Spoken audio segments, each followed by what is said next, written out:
Hello, people from around the universe! I am your host, the Italian Ace, and after my video on the top 5 Switch games that are out right now, I thought it would be fun to kind of bring that topic into the future. And by that I mean, I want to talk about the games whose release I'm most excited about.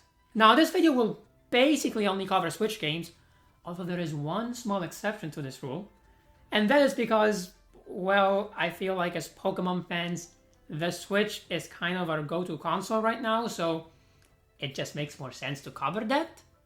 However, I do think I should go over some parameters so we're all on the same page. For starters, and this may seem pretty obvious, but I still feel like I should mention it, I'm only going to be talking about games that have already been announced. So any potential sequels that are likely but have not been officially announced as of yet are not going to be in this video. Furthermore, I'm going to be restricting myself to games that are coming out within the next year to year and a half. So basically anything that's supposed to be coming out between now and let's say the end of 2023. This is mostly because we risk running into a Breath of the Wild 2 situation where it was announced way back when, in 2020 I want to say, but it's only coming out in 2023. And I feel like having something like that for this list would be kind of weird. You know, if I'm telling you, oh yes, I'm very excited about this game coming out in 3 years, I mean, you're probably going to forget about it by then. And also, how excited can I really be about a game that's not even coming out in the next 18 months? But okay, those are just the general rules, I suppose. But I think it's time we get to the actual game. And of course, before we do that, cue my intro.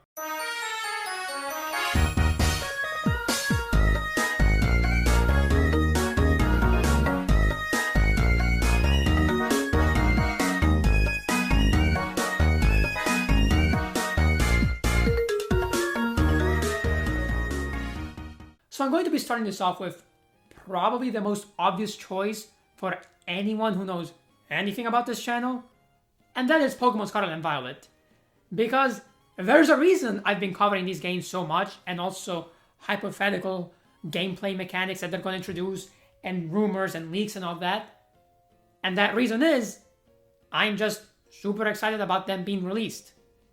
Which is basically always the case when a new main series Pokemon game comes out.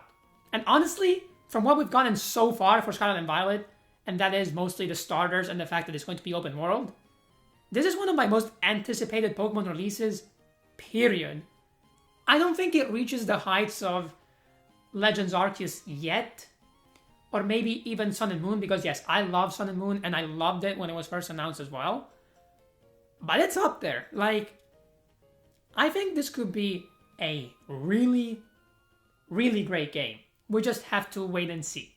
But okay, that's by far the most obvious choice, so I feel like we should move on to maybe some of the less predictable ones. Next, we have a game that I think most people are excited about, and that definitely includes me. And honestly, if you've seen my top 5 Switch games, you know why. And that is Breath of the Wild 2. Because, I mean, Breath of the Wild is just such a fantastic game. You're gonna give me a sequel? Yes please. I'm going to be playing that the second it comes out, which is the case with all of the games on this list, but still, I feel like I should be making that point because it's just... Breath of the Wild was just that good, like seriously. If they do anything close to as good as Breath of the Wild, I think we're in business for another great entry in the Legend of Zelda series. I will say, from what we've gotten so far for the game, I am very hopeful, but I'm trying to keep my expectations tempered just a little bit because you never know. They could screw it up somehow. It's happened before where a sequel of any kind, honestly, whether it be a game, a movie, a TV show, a book, or whatever, didn't really live up to the expectations set by its predecessor. So, I am cautiously optimistic, let's say. And actually, I'm really doing this specifically for this game because I loved Breath of the Wild so much. So I know that if I start getting ahead of myself, then they're gonna have to deliver basically a perfect game otherwise I risk not being completely satisfied because my expectations are gonna be through the moon if I don't start to put them in check right now. But okay, this is another pretty easy entry. I mean, I think 99% of people agree with this choice right here. And the 1% that doesn't is probably people that haven't played Breath of the Wild, which if that's you, if you can get your hands on it, I highly recommend it. But regardless, I feel like it's time to move on to another game that I am very excited about its release. So this one is a bit more personal to me, but I do think it could be really, really fun once it comes out, as long as I do it well. Plus, it's going to be adding some more lore to my favorite game of all time. And if you want to know what that is, before I reveal it in the next 10 seconds, then you can go check out my top 5 Switch games, because it's on there. Anyway, the game that I'm talking about is Fire Emblem Warriors 3 Hopes. And yes, this does mean that my favorite game of all time is Fire Emblem Three Houses, and if you want to know why, then you can go check out the video that I was talking about, because I go into great detail about it on that video. Although honestly, I could go into even more detail, but I mean, I just didn't think it was appropriate to have a top 5 video be 99% made up of one entry. And even then, I think almost 50% of the video is just this one game, so I definitely go into a lot more of the reasons why I love this game than I will right now, because A, it would be redundant, and B, it's not really the point of this video. But really quickly, I love everything about that game, especially its characters and storyline. So when you give me the opportunity to kind of jump right back into that world, I'm gonna take it, because even if it's adding one tiny little extra chapter to the Three Houses lore, I'm all here for it. Like seriously, I can't wait to play this game and see what it has in store for us. The one thing I should point out is that being a Fire Emblem Warriors title, it's not going to have the usual strategic gameplay that I think Fire Emblem has definitely gotten famous for. However, with it being a quote-unquote hack and slash game, which are still some of my favorite genres right after RPGs and 2D fighters, I think it's going to be a pretty fun time. But again, we'll have to wait and see. And with this one as well, I'm trying to keep my expectations in check, because otherwise they are also going to skyrocket, not even to the moon, but to Jupiter or something. Also, just to clarify, I know that this is going to be an RPG hack and slash, so it will have RPG elements to it. But what I meant to say with my ranking of gaming genres was that if we're just talking about them by themselves, RPGs are at the top, then you have 2D fighters, and then you have hack and slash. Are we all on the same page? Cool. And now, before we move on to the final Switch game that I simply cannot wait for, we have kind of an honorable mention. Honestly, I don't really know how you want to define this, because it's an upcoming game, it's just not on the Switch, as of yet at least. And that is the Multiversus game. Now, if you somehow don't know about this game, which I find very unlikely because ever since the alpha has released, every YouTuber has been playing it, I feel like. But if you don't know about it, then this is basically Super Smash Bros., but for the Warner Brothers characters. Now, of course, there are some differences in the actual gameplay, like perks being a thing that you use everywhere it feels like, and also this 2v2 focus that Smash doesn't really have. I mean, you can do 2v2 fighting, of course, and there are events at competitive tournaments for 2v2, but this one seems to be primarily a 2v2 game, and then a 1v1 slash free-for-all game, which is definitely a very interesting take on the 2D fighter genre. And because it is a 2D fighter, of course, I can't wait to play it. Plus, there are some really great characters in here. I mean, I already know I'm going to be maining Harley Quinn, but even outside of her, Arya Stark, Batman, Bugs Bunny, who just looks hilarious every time I see him being played, and so many more are just kind of the perfect recipe for a game that I'm going to be playing a lot, I feel like, once it comes out. Because it's fun when there's one character that you play more than all the others in a game. But if that's the only character that you're interested in, I feel like your interest in the game will also die out rather quickly. Unless you take it to competitive levels, and that's not going to be the case. But if you have 4 or 5, with maybe one standing out above the rest, That's a recipe for success if you ask me. Anyway, I'll stop talking about this since technically it's not a Switch game, although I do think it could be released on Switch at a later time. And I'll move on to talking about the final entry for this list. And this one is almost even more personal to me than the Fire Emblem one. Not because I liked its predecessor more than Three Houses, of course not, I mean I just said that that's my favorite game, but because I have so much history with said original game, if you will, that I just cannot wait for this game to be released.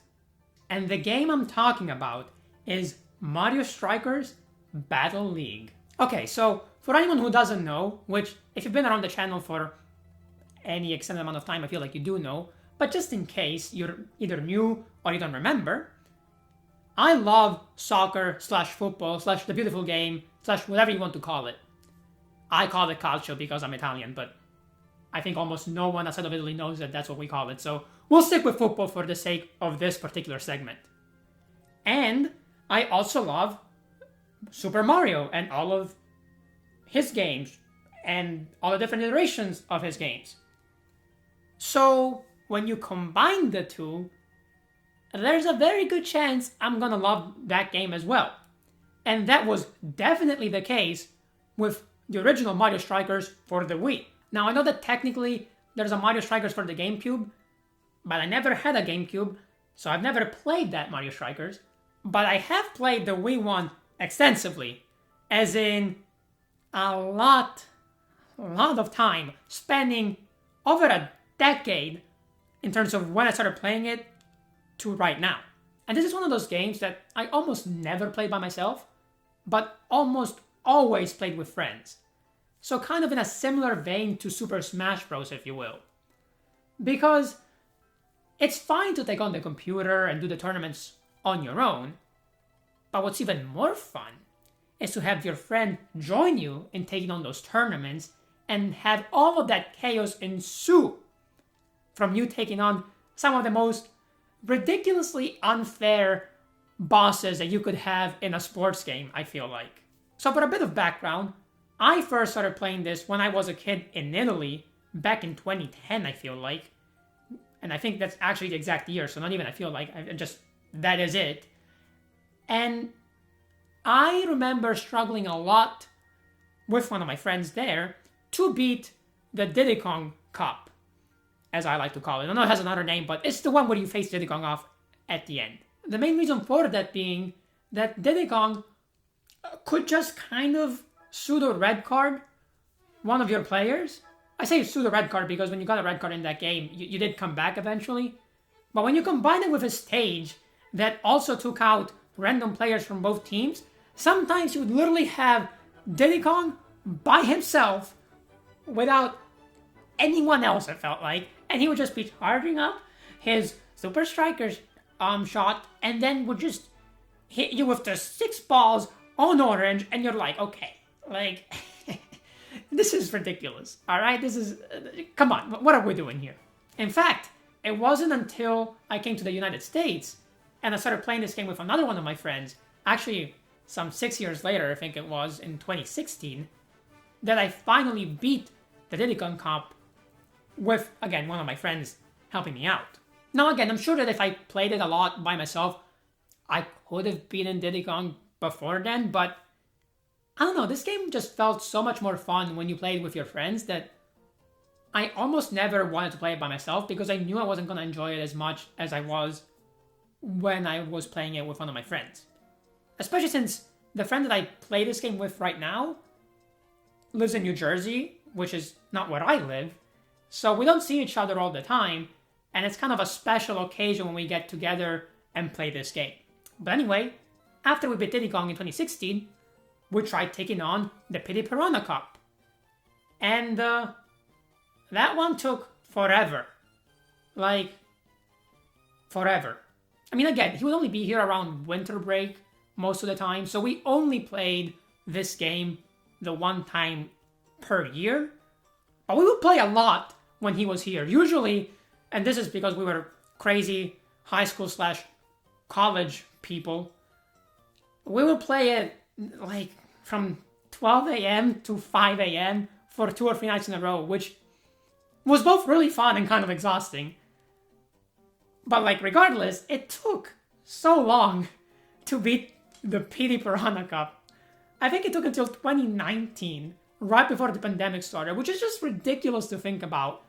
Like 3 years! Again, with only the one time per year, but still 3 years to finally beat the final tournament in the game. In fact, if I can find it, I'll pull up the video of our reaction after we beat the game because it's kind of hilarious. I might have to kind of finagle with some of the settings because I do think We Are the Champions by Queen is playing, and that is copyrighted, but I'll figure it out, alright? If I can get you guys that video, in this video I guess, you'll see it right now. Yeah. We finally did it. But yeah, because I had so many great experiences with this game on the Wii, and I just remember playing it with my friends so fondly, I mean, of course, I'm just beyond excited about this game coming out on the Switch. And I might try to see if that same friend is willing to play the game with me for a YouTube video, because I think that could be a pretty fun time. But I'm not going to make any promises on that because we would have to organize the whole thing with him, you know, not living here right now. But that is it for my most anticipated Switch games, plus Multiverses, that are going to be coming out within the next year and a half or so. Anyway, I hope you enjoyed the video. If you want to see more videos like this, then leave a like and also subscribe so that I know that I should be doing more Switch-related content instead of just purely Pokemon content. And also, if you want to see more Pokemon content, then definitely subscribe because that's not going away anytime soon. Regardless, I hope you have a great rest of your day, and I hope to see you all in the next video. But until then, remember to follow the way of the Ace. See ya!